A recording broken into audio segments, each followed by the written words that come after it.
Второй хороший способ заработка в крипте и на крипте – это, пожалуй, поиск новых интересных проектов, новых интересных монет, которые возникают в криптосфере, и вложение в них на ранней стадии, когда они стоят совсем мало. Опять же, ходл их, либо какие-то активностями действия, почему бы нет. И последующая продажа этого актива, выход из него, фиксирование прибыли. В конце концов, биткоин тоже когда-то стоил совсем практически ничего не стоил. Да, сейчас он стоит очень много тысяч долларов. То есть когда-то он тоже был новым, совершенно непонятным проектом, который взлетит или не взлетит, высокорисковым, да, без вопросов. Но кто вложился в него, даже пускай какими-то совершенно незначительными суммами, сейчас с этого пожинает хороший профит. Все криптомонеты на свете можно разделить на несколько групп. Первая — это сам по себе биткоин, то есть это группа, в которой всего одна монета. Биткоин, он уникален во многом. Почему? Потому что он уникален. Потому что он самый старый, самый популярный, самый известный, на нем самая развитая экономика и инфраструктура, его очень легко купить, очень легко продать, абсолютно в любой точке мира, но при этом он уже во многом не соответствует запросам нынешней современной криптоэкономики. При этом все равно является основным активом, при этом все равно растет. Ну вот поэтому его можно выделить в отдельную группу. Вторая группа — это альты, то есть альткоины. Это альтернативные монеты, которые тоже используются, тоже работают параллельно с биткоином, используются в какой-то реальной криптоэкономике. У них есть большое количество пользователей, у них также растет курс, иногда не очень растет, иногда падает наоборот. Но в целом по ним уже понятная идет движуха, которую можно анализировать и можно в них тоже вкладываться. Третья группа — это так называемые щиткоины. Щиткоин — это непонятно для чего сделанная монета. Да, от слова щит, от слова английского слова дерьмо, грубо говоря. То есть монета, которая, скорее всего, не будет стоить ничего, потому что ее перспективы совершенно не ясны, туманны и непонятны. Совершенно не обязательно, что это будет так. У каждого щиткоина есть не нулевой шанс, хотя и математически очень маленький, стать чем-то интересным, стать, может быть, не новым биткоином, но новым альткоином. Окей, хорошо. Также есть скам-коины. Скам-коин от слова скам, мошенничество по-английски. Скам-коины сделаны изначально для того, чтобы собрать денег с толпы и скрыться в закат. То есть они изначально сделаны мошенниками с мошенническими целями. Зачастую эти монеты даже не являются вообще криптовалютой как таковой. Тоже про них поговорим.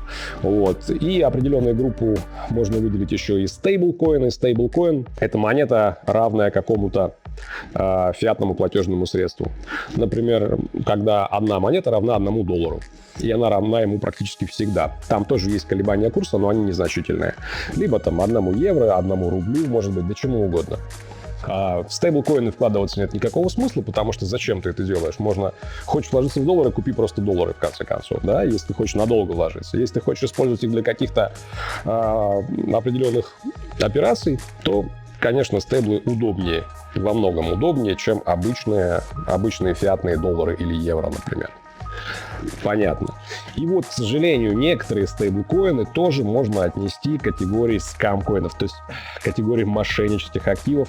И это самая большая проблема криптоэкономики на сегодняшний день, самая большая дырка, которая в ней есть, потому что самый популярный стейблкоин USDT — это, собственно, даже не монета, это токен, сделанный на блокчейне эфира. Вот, эта монета имеет очень много признаков именно скама, именно мошенничества.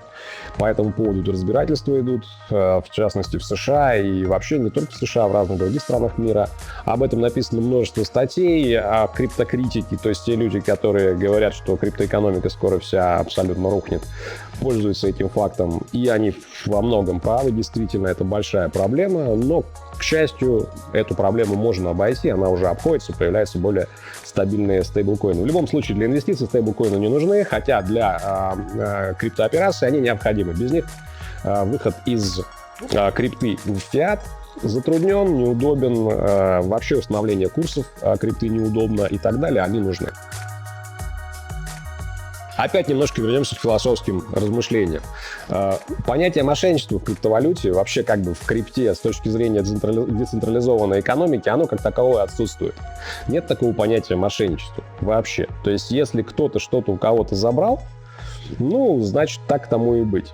То есть как такового здесь именно с точки зрения вот, парадигмы децентрализации, парадигмы блокчейна и криптовалюты, в этом ничего плохого на самом деле или зазорного нет.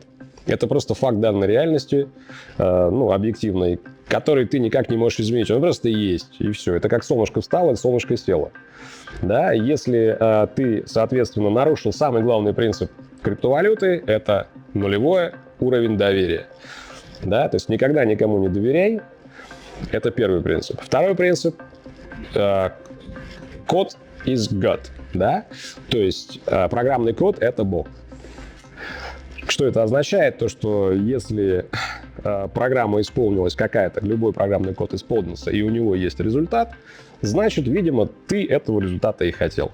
Если в результате исполнения программного кода ты что-то потерял, ну, хорошо, в следующий раз будешь умнее, эволюционируй, делай более удачный код, более хорошие, получай, в общем, новые знания, и больше не будь таким дураком. Вот и все.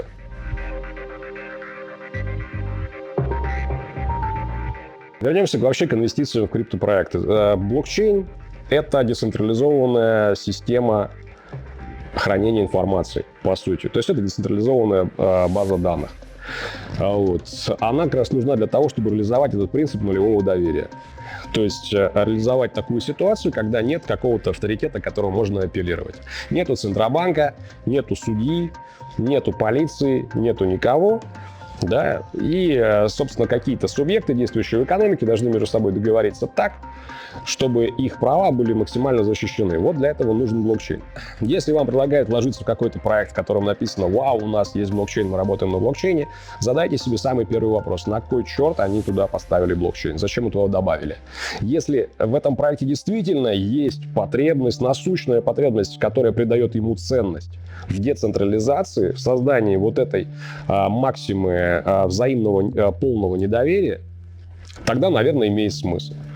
Если можно обойтись централизованной базой данных, то смысла никакого нет. Почему? Централизованная база данных всегда дешевле, быстрее работает лучше. Ее проще обслуживать, ее проще сделать, проще написать под нее код, то есть затраты на ее создание намного ниже. Если децентрализация не приносит какого-то весомого вклада в проект, в его ценность, она там не нужна, значит, вас просто разводят и приглашают в неизвестно что. Это первый момент. Второе, стоит отличать монеты от блокчейнов. Блокчейнов на свете достаточно много, и далеко не все из них используются для криптовалют. Есть публичные блокчейны, есть приватные блокчейны и так далее. И монет, под которыми находятся настоящие блокчейны, полноценные функционирующие блокчейны, на свете не так-то и много. Да? Потому что зачем, собственно, городить что-то, если можно взять уже существующее? Как я уже сказал, сделать хороший, надежный, качественный блокчейн — это дорого. Это дорого, сложно, и это очень сильно повышает цену ошибки. То есть, если ты запустился, а потом оказалось, что у тебя есть программная ошибка в коде, все, тебе конец.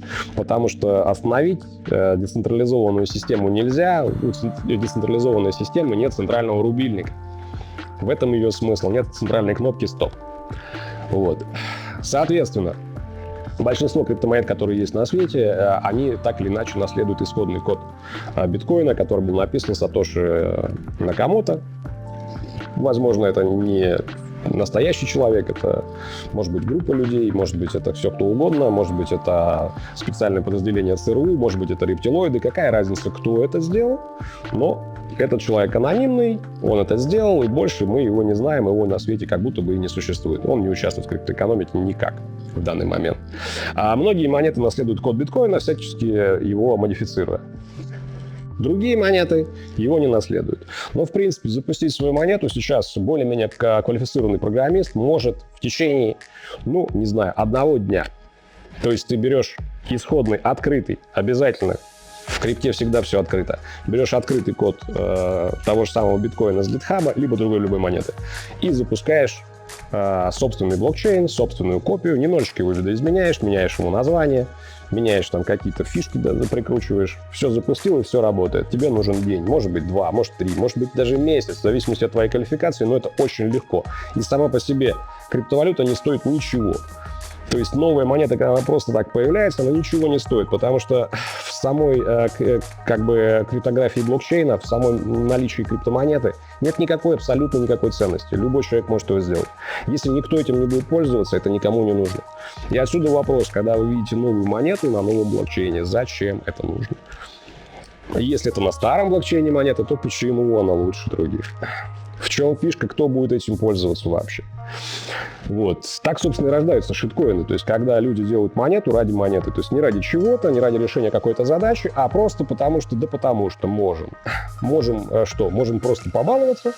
Ну, либо, как второй вариант, мы можем впарить ее лохам, собрать с них деньги, да, а потом пускай курс упадет в ноль, и мы о них забудем. Но тут есть и позитивные примеры. Мы можем вспомнить такую замечательную монету, чистый шиткоин по своей сути, как Dogecoin. Dogecoin появился в 2013, по-моему, году. Он был сделан как такой, ну, как версия монеты Litecoin. А Litecoin, соответственно, это доработанная версия, переработанная версия биткоина. Да? А сделали его два человека из IBM и из компании Adobe, по-моему, в свободное время, просто ради шутки, ради прикола, не ради чего-то, какого-то там важной задачи. Доги — это такая собачка, это мем с Reddit. Он достаточно был известен в свое время и до сих пор гуляет по интернету этот мем. Вы видели эту собачку 150 раз. Ребята сделали блокчейн, запустили, выпустили какое-то количество монет. Они майнились на физическом железе даже и продолжают майниться. Они бесконечные, у них нет никакого ограничения по эмиссии, в отличие там, от биткоина, например. Выложили это все на Reddit. Reddit — это, если вы не знаете, один, наверное, из самых популярных сайтов на свете. Точно входит в топ-20, в топ-30 по посещаемости. Это большой-большой коллективный блог, где люди собираются в разные сообщества, пишут разные интересные вещи, обсуждают какие-то штуки-дрюки в нашем реальном мире, веселятся, развлекаются. Вот. На что похож? На Пикабу похож. Вот что-то такое. Вот. Значит, создатели Dogecoin выложили на Reddit свою вот эту вот разработку. Людям она понравилась.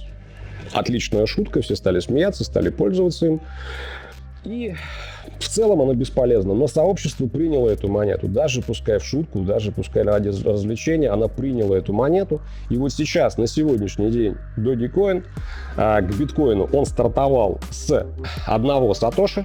Сейчас он стоит, на момент записи этого ролика, он стоит 100 сатоши. То есть получается, что не просто в долларах росла цена этой монеты, но она в 100 раз быстрее выросла, чем биткоин за это время.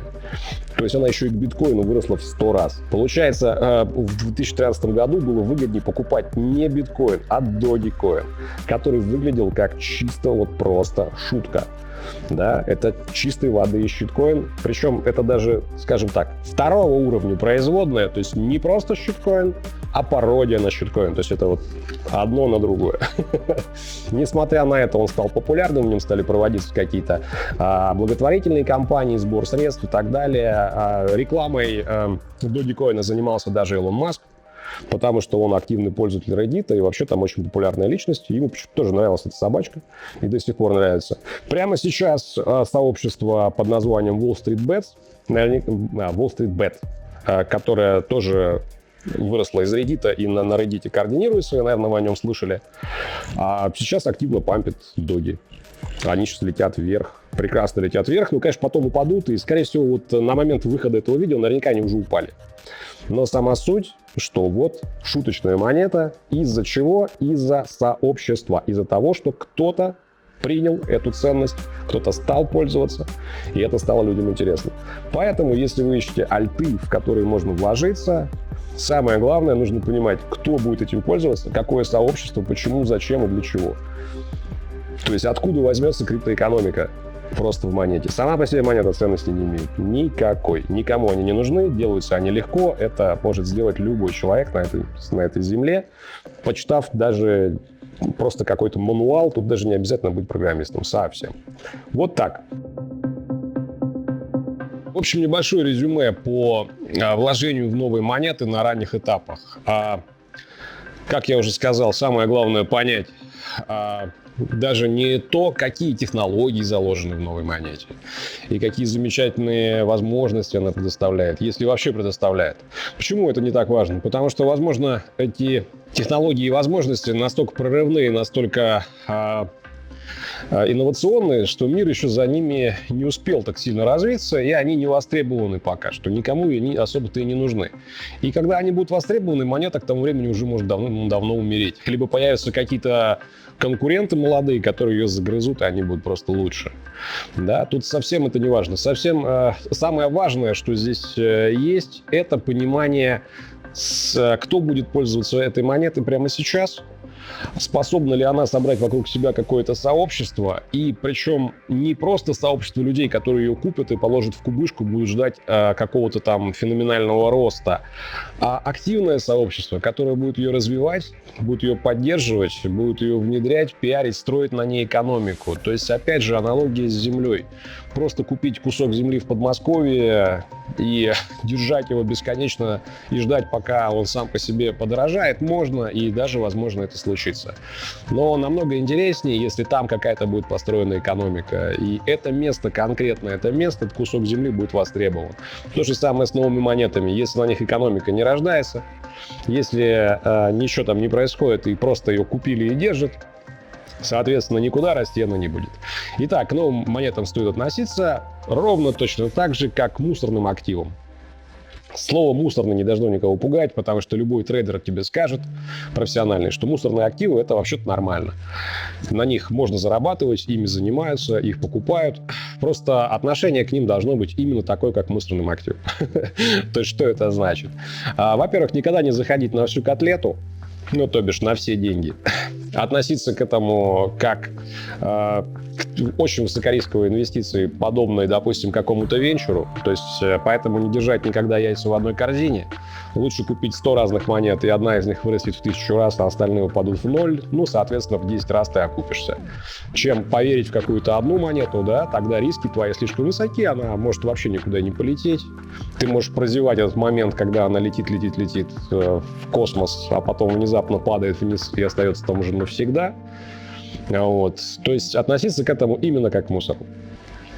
Но среди этого мусора иногда находятся бриллианты, как я уже сказал.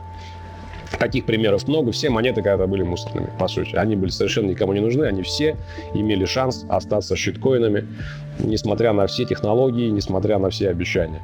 Примеров негативных больше, чем позитивных. Вот.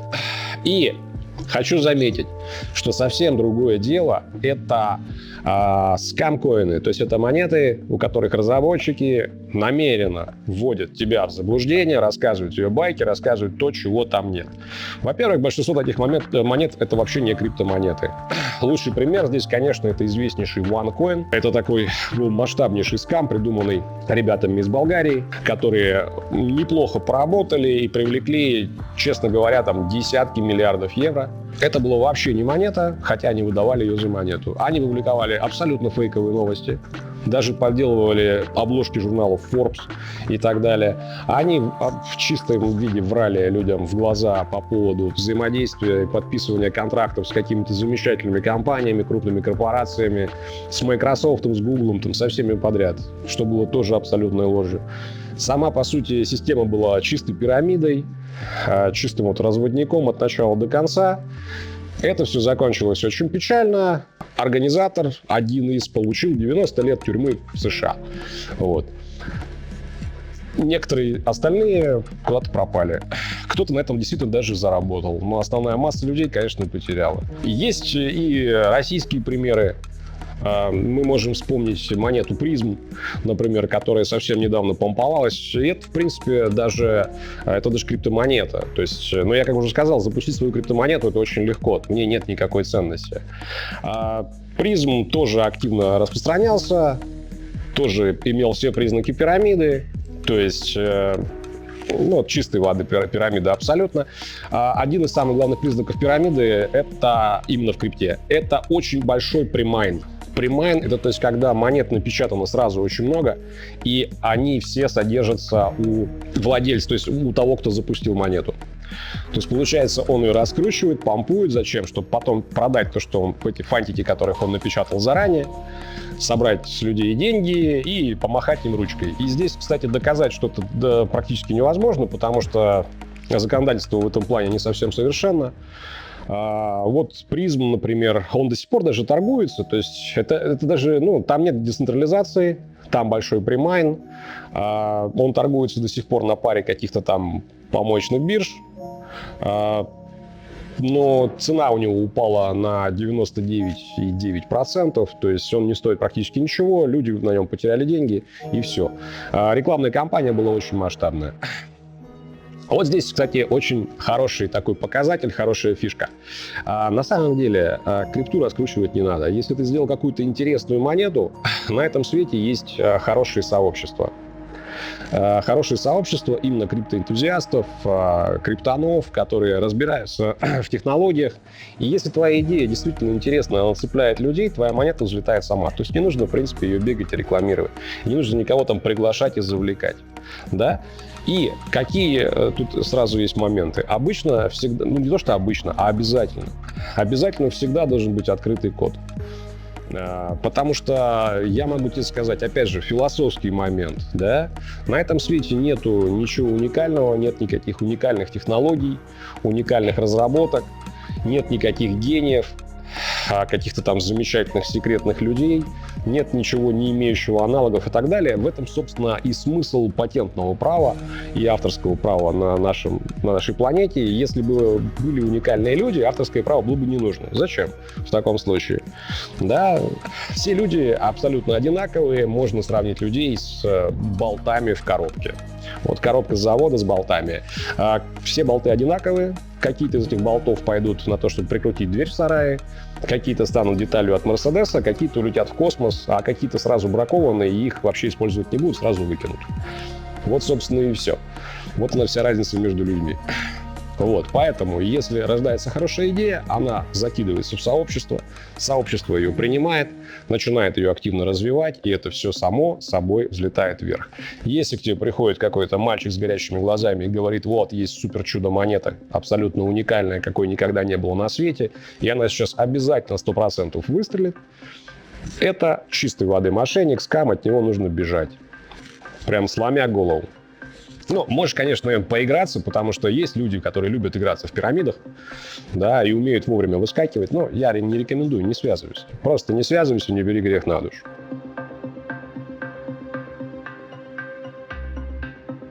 Еще один важный момент. Никто ничего на этом свете не может гарантировать, потому что это просто математически невозможно. То есть вероятности 100% не бывает. Никогда и нигде и ни в чем. И если кто-то тебе обещает прям какую-то железно гарантированную доходность или железно гарантированный рост, человек не разбирается в математике. А математика — это основа криптографии. Если человек не разбирается в математике, то значит, какой же он криптан? Такого быть не может. Гарантий никаких никогда нет. От вот подобных вещей нужно стараться дистанцироваться, связываться не стоит. Сама по себе монета не стоит ничего. Ценность имеет только сообщество, использование и какая-то реальная экономика, которая делается на криптомонете.